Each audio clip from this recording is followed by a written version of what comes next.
शाल कोटना चिल्तन मेरदार बाउटना खानक मेरा बनाता अन मस्तूंगा माचाना बन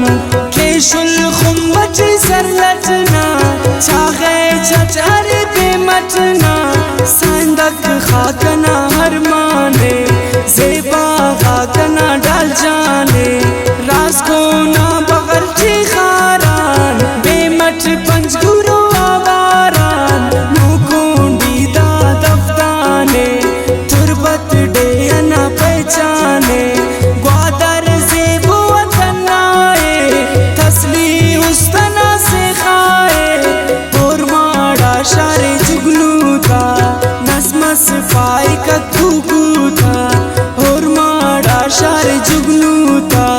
नसमस पाई का कुकू था गोरी डे ना पालू था खक्को था तवार से सूता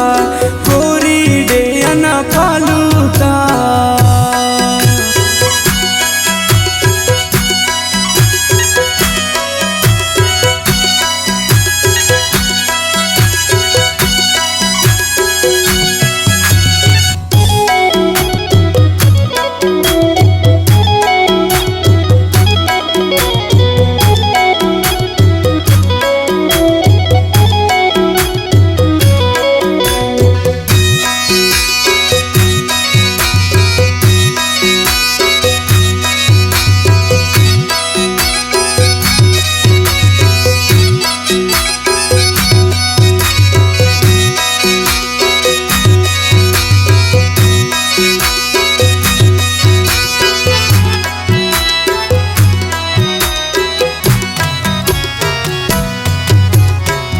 चौकीना द्रोशुम पे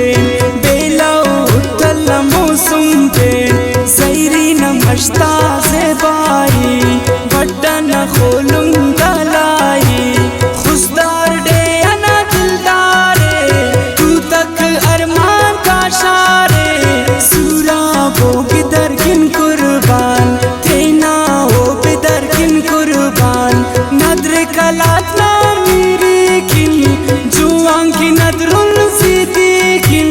नरमुख अरबो न दारू पेन मुंगी चरहरे सांख बेन दस्तुल डसे दिख बोलाना अर्फ कोलपुर दुसाना गोरी बोलाना के सूता नजमस पाई का गुगूता गोरी बोलाना के सूता नजमस पाई का गुगूता गोरी डे ना पालू था खक्को था तवार से सूता गोरी डे ना पालू था।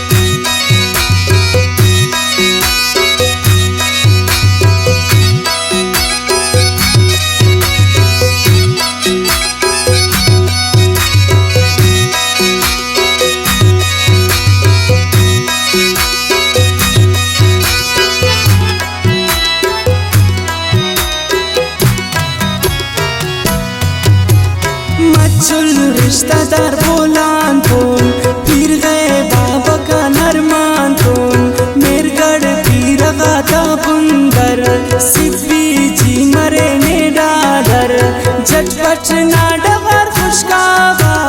नौताल ची पुलो गंदावा